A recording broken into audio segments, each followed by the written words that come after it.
다양한 장르의 이야기를 들려주는 이야기 극장.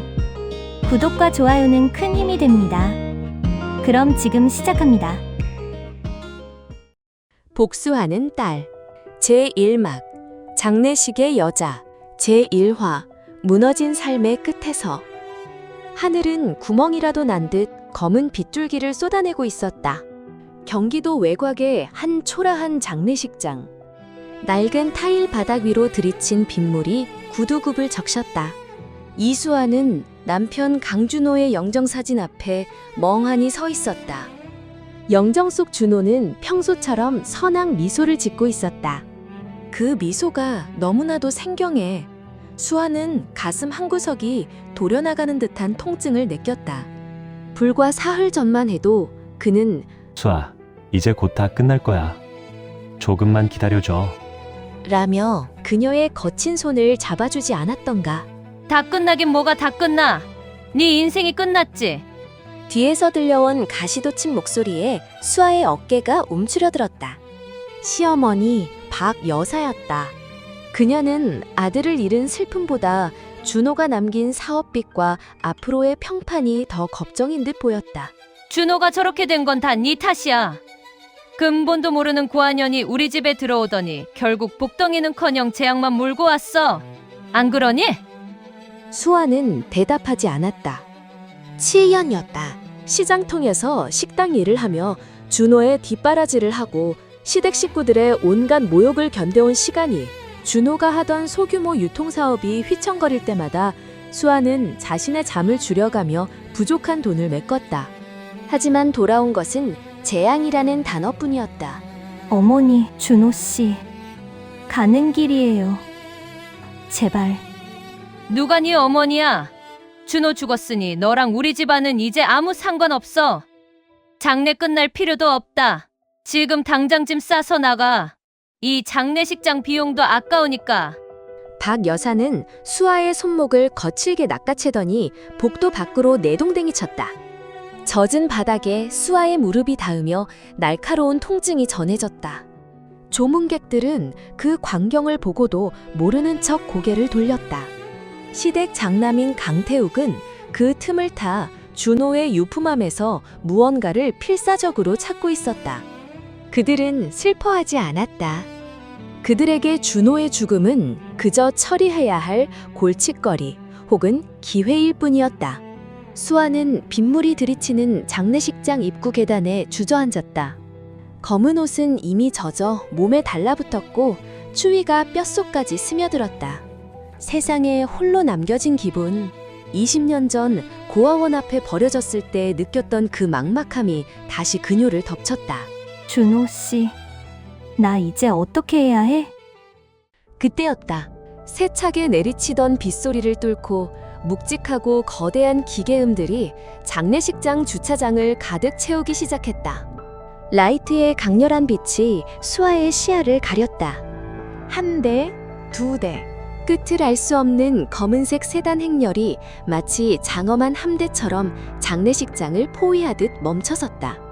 모든 차에서 검은 정장을 입은 사내들이 일제히 내렸다. 그들은 일사불란하게 움직이며 입구부터 주차장까지 인간띠를 만들었다. 장례식장 안에 있던 조문객들과 시댁 식구들이 창가로 몰려들었다. 뭐야, 누가 오는 거야? 저 차들 신화그룹 로고 아니야? 대한민국 1위 기업이 여기 왜? 강태욱의 목소리가 경악으로 떨렸다. 가장 중앙에 멈춰선 거대한 리무진의 문이 열렸다. 금색 배지를 단 비서실장이 우산을 받쳐들었고 그 안에서 한 남자가 천천히 내렸다. 차도현, TV 뉴스와 경제 잡지에서나 보던 거물 중의 거물. 대한민국 경제의 심장이자 냉혹한 승부사로 불리는 신화그룹의 회장이 그곳에 있었다. 그의 구두가 젖은 아스팔트를 밟을 때마다 주변의 공기가 얼어붙는 듯한 압도적인 위압감이 느껴졌다. 그는 비에 젖어 떨고 있는 수아를 향해 한 걸음씩 다가왔다. 수아는 눈을 뗄 수 없었다. 그가 뿜어내는 기세가 너무나도 강렬해 숨이 막혔다. 박 여사와 강태욱은 이미 입구까지 뛰어내려와 허리를 90도로 꺾고 있었다. 회장님, 어찌 이런 누추한 곳까지? 제가 준호 형, 강태욱입니다. 차도현은 강태욱의 인사 따위는 들리지 않는다는 듯 무시했다. 그의 시선은 오직 계단에 주저앉아 있는 수아에게 고정되어 있었다. 그는 수아의 앞에 멈춰섰다. 그리고는 수천억 원짜리 수트가 젖는 것 따위는 아랑곳하지 않고 수아의 눈높이에 맞춰 천천히 무릎을 꿇었다. 장례식장에 정적이 흘렀다. 빗소리조차 멈춘 것 같은 착각이 들 정도였다. 차도현의 거칠고 커다란 손이 수아의 젖은 뺨을 조심스럽게 감싸주었다. 그의 손은 의외로 뜨거웠다. 그의 눈에는 평생을 응축해온 듯한 그리움과 형언할 수 없는 죄책감이 일렁이고 있었다. 찾았다. 그의 목소리가 미세하게 떨렸다. 회장님, 수아의 물음에 차도현은 벅차오르는 감정을 억누르며 나직하지만 장례식장 전체에 울려 퍼질 만큼 단호하게 말했다. 너무 늦었구나. 미안하다. 내 딸아. 장례식장은 일순간 거대한 충격에 휩싸였다. 수아의 시어머니 박 여사는 비명을 지르며 뒤로 넘어졌고 강태욱은 들고 있던 유품함을 떨어뜨렸다. 차도현은 자신의 어깨에 걸쳐져 있던 코트를 벗어 수아의 젖은 어깨를 감싸 안았다. 그리고 그녀를 부축해 일으키며 뒤에 도열한 경호원들에게 차갑게 명령했다. 이곳에 있는 모든 인간의 얼굴을 기억해라. 내 딸이 흘린 눈물의 무게만큼 저들의 인생을 무겁게 만들어줄 것이다. 수아는 멍하니 그를 바라보았다. 30년간 자신을 괴롭혔던 고아라는 꼬리표가 이 남자의 한마디에 산산조각이 나고 있었다. 제2화 가짜들의 몰락. 차도현 회장의 품에 안긴 수아는 마치 꿈을 꾸는 듯했다. 현실감이 없었다. 평생을 자신을 구박하던 시댁 식구들의 얼굴이 경악과 공포로 일그러지는 것을 보며 수아는 가슴속 깊은 곳에서 정체 모를 소름이 돋았다. 회장님, 그게 무슨 말씀이십니까? 딸이라니요? 이 아이는 그냥 부모 없는 고아입니다. 박 여사가 기어들어가는 목소리로 항변했다. 차도현의 눈빛이 순식간에 맨수처럼 변했다.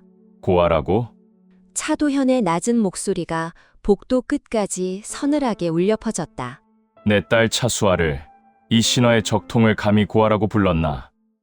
비서실장 윤재민이 한 걸음 앞으로 나왔다.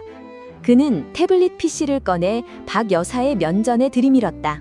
강준호 씨와 이수아 씨의 결혼 생활 7년, 그동안 아가씨께 행사한 언어폭력과 노동 착취, 그리고 신체적 가해의 기록입니다.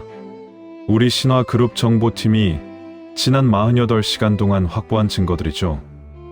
박 여사의 얼굴이 흑빛이 되었다. 강태욱은 도망치려 뒷걸음질을 쳤지만 이미 출구는 검은 정장의 사내들에 의해 봉쇄된 상태였다. 내 딸이 젖은 바닥에 무릎을 꿇고 있을 때 너희는 유산을 논하고 있었지. 차도현은 수아를 부드럽게 리무진 뒷좌석에 앉혔다. 그리고는 문이 닫히기 전 시댁 식구들을 향해 마지막 선고를 내렸다. 오늘부로 너희가 가진 모든 것을 압류한다. 준호가 남긴 빚, 아니, 너희가 준호를 이용해 빼돌린 신화그룹의 비자금부터 정산해야 할 것이다. 감옥에서 평생 속죄하며 살아라. 내 딸의 눈물을 닦아줄 사람은 나 하나면 족하니까. 차문이 닫히고 거대한 리무진은 미끄러지듯 장례식장을 빠져나갔다. 차 안은 고요했다. 최고급 가죽 시트의 향기와 은은한 조명이 수아를 감쌌다. 차도현은 수아의 손을 꽉 잡고 놓지 않았다. 그 손은 마치 다시는 놓치지 않겠다는 결연한 의지처럼 느껴졌다. 아버지인가요? 정말로? 수아의 목소리가 떨렸다. 차도현은 고개를 끄덕였다. 20년 전 너를 잃어버리고 나는 단 하루도 편히 잠든 적이 없다. 누군가 너를 유괴해 가장 낮은 곳으로 던져버렸지. 내가 정점에 서서 세상을 다 가졌을 때도 네가 없는 세상은 내게 사막일 뿐이었다. 그의 눈에 고인 눈물이 수아의 손등 위로 떨어졌다. 냉혈한이라 불리는 대한민국 최고의 거물이 오직 그녀 앞에서만 무너지고 있었다. 왜 이제야 오셨어요? 준호 씨가 살아있을 때 오셨으면 좋았잖아요. 수아의 원망 섞인 말에 차도현의 눈빛이 일순간 복잡하게 변했다. 그는 창밖을 응시하며 아주 낮게 읊조렸다. 강준호, 그 아이가 너를 지키기 위해 무엇을 했는지, 그리고 그 아이의 죽음 뒤에 어떤 거대한 음모가 있는지 이제 네가 직접 확인해야 한다. 너는 이제 더 이상 당하고만 사는 수아가 아니니까. 차는 도심을 지나 거대한 숲으로 둘러싸인 신화그룹의 본가 청운제로 향했다. 그곳은 성벽 같은 담장과 삼엄한 경비가 삼엄한 말 그대로 왕국이었다. 리무진이 멈춰서고 수천 개의 전등이 불을 밝힌 저택의 전경이 드러났다. 수백 명의 직원들이 일렬로 서서 허리를 숙였다. 차수와 아가씨의 귀환을 환영합니다. 웅장한 외침이 밤하늘을 울렸다. 수아는 차에서 내리며 자신의 손에 쥐어진 차도현의 손을 보았다. 이 손은 구원일까? 아니면 또 다른 전쟁터로의 초대장일까? 그녀의 발걸음이 화려한 대리석 바닥을 밟았다. 억울함으로 점철되었던 이수아의 인생은 죽었다. 이제 신화의 심장, 차수아의 시간이 시작되고 있었다. 제3화 금색 창살의 감옥 청운제. 청운제의 현관문이 열리자마자 쏟아져 나온 것은 숨막힐 듯한 압도감이었다. 바닥은 최고급 이탈리아산 대리석으로 마감되어 거울처럼 빛났고 높은 층고 위에는 수천 개의 크리스탈이 박힌 샹들리에가 밤하늘의 성단처럼 군림하고 있었다. 직원들의 인사를 뒤로하고 차도연의 손에 이끌려 들어간 곳은 저택 2층 깊숙한 곳에 위치한 방이었다. 이곳이 원래 네가 있어야 할 자리였다. 차도현이 문을 열며 말했다. 방 안은 온통 파스텔 톤의 우아한 가구들과 수천만 원을 호가하는 실크 벽지로 꾸며져 있었다. 28살의 수아에게는 어울리지 않는 마치 시간이 멈춘 듯한 소녀의 방 같았다. 네 어머니가 너를 잃어버리기 전까지 직접 꾸몄던 방이다. 소품 하나, 가구 위치 하나 바꾸지 않고 20년을 기다렸다. 수아는 방 안을 천천히 둘러보았다. 화장대 위에는 먼지 하나 없이 닦인 은재 빛과 거울이 놓여 있었다. 그녀는 거울 속에 비친 자신의 모습을 보았다. 비에 젖어 엉망이 된 머리카락, 해진 옷, 그리고 눈물 자국이 선명한 얼굴. 이 화려한 방과 자신의 모습은 지독하리만큼 이질적이었다. 씻고 쉬거라. 필요한 것은 비서들에게 말하면 즉시 준비될 거다. 내일부터는 신화의 적통으로서 받아야 할 교육이 산더미 같으니. 차도현이 나가고 문이 닫히자 수아는 그대로 침대 위에 무너져 내렸다. 폭신한 침구의 감촉이 오히려 그녀를 불안하게 만들었다. 불과 몇 시간 전만 해도 그녀는 장례식장 바닥에서 시어머니에게 뺨을 맞고 있었다. 인생의 밑바닥에서 정점까지 수직 상승하는 데 걸린 시간은 고작 서너 시간뿐이었다. 그때 수아의 손에 쥐어져 있던 남편 준호의 유품 가방이 바닥으로 떨어졌다. 가방 안에서 낡은 수첩과 함께 툭 하고 튀어나온 것은 작은 은색 USB 하나였다. 수아는 본능적으로 방 안에 비치된 최신형 노트북에 USB를 꽂았다. 화면에는 비밀번호 입력창이 떴다.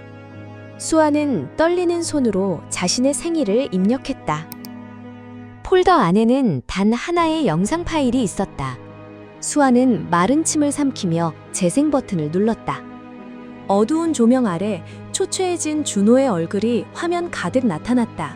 수아, 이 영상을 보고 있다면 내가 약속한 그날이 온 거겠지. 준호의 목소리는 미세하게 떨리고 있었다. 그는 화면 밖 누군가의 눈치를 보는 듯 연신 주위를 살폈다. 미안해. 7년 전 내가 너에게 의도적으로 접근했다는 걸 고백해야겠어. 나는 차도연 회장의 지시를 받은 감시자였어. 너를 세상으로부터 숨기고 때가 되면 다시 회장님께 인도하는 것이 내 임무였지. 하지만 나는 진심으로 너를 사랑하게 됐어. 그래서 계획을 바꿨어. 수아는 숨을 쉬는 법조차 잊은 채 화면을 응시했다. 차도연을 믿지 마. 그가 너를 찾는 이유는 부성애 때문이 아니야. 신화그룹 내부의 반대 세력을 숙청하기 위해 정당한 후계자라는 명분이 필요할 뿐이야. 너는 그의 딸인 동시에 그가 휘두를 가장 날카로운 칼이 될 거야. 그리고 내 죽음은 사고가 아니야. 내가 너를 데리고 도망치려 했다는 걸 회장님이 알게 됐거든. 영상의 마지막, 준호는 울먹이며 덧붙였다. 네 방 화장대 밑을 봐. 내가 숨겨둔 마지막 선물이 있을 거야. 수아야, 사랑해. 화면이 꺼지고 수아의 방에는 정막만이 감돌았다. 그녀는 홀린 듯 화장대 앞으로 다가갔다. 바닥면을 더듬자 작은 틈새가 느껴졌고 그 안에서 낡은 열쇠 하나와 쪽지가 나왔다. 신화그룹 지하 4층 0번 창고. 제4화 첫 번째 사냥감. 다음 날 아침 수아는 어제의 초라한 여자가 아니었다. 차도현이 준비한 최고급 명품 정장을 입고 전문가의 손길을 거친 메이크업으로 무장한 그녀는 차갑고 도도한 신화의 공주로 거듭나 있었다. 식당에 들어서자 차도현이 조간신문을 보며 앉아 있었다. 그 옆에는 수아와 비슷한 연배로 보이는 남녀 2명이 싸늘한 눈빛으로 수아를 노려보고 있었다. 인사해라. 내 동생 차용환의 자식들이다. 네 사촌 오빠 차승준, 사촌 언니 차혜진이다. 차도현의 소개에 두 사람은 마지못해 고개를 까닥였다. 어디서 굴러먹다 온 줄도 모르는 애를 데려다가 내 딸이라고 우기면 다인가요? 유전자 검사지는 보지도 못했는데. 차혜진이 코웃음을 치며 말했다. 그녀는 신화그룹 산하 패션 부문의 대표였다. 입 조심해라, 혜진아. 수아는 내 유일한 적통이다. 네가 누리는 그 모든 것이 원래 수아의 것이었다는 걸 잊었나? 차도현의 경고에 식당 안은 얼음장처럼 차가워졌다. 수아는 우아하게 포크를 들어 샐러드를 한 입 베어 물었다. 그리고는 차혜진을 향해 눈을 가늘게 뜨며 입을 열었다. 언니라고 불러야 할까요? 아니면 차 대표님? 뭐라고? 방금 말씀하신 어디서 굴러먹다 온 애가 지금 이 집안의 서열을 정리하러 온 것 같아서요. 아, 참고로 혜진 씨가 운영하는 패션 부문. 지난달 매출 장부 누락된 40억 원. 그거 어디로 흘러갔는지 제가 좀 알아봤거든요. 차혜진의 얼굴이 순식간에 흑빛이 됐다. 차도현 역시 신문을 내려놓고 수아를 흥미롭다는 듯 쳐다봤다. 수아는 어제 준호의 USB에서 찾아낸 자료 중 일부를 미리 머릿속에 넣어두었다. 준호 씨가 죽기 전까지 조사하던 자료더군요. 신화 패션이 협력업체를 압박해 비자금을 조성한 정황. 이거 오늘 오후 이사회에 보고하면 어떻게 될까요?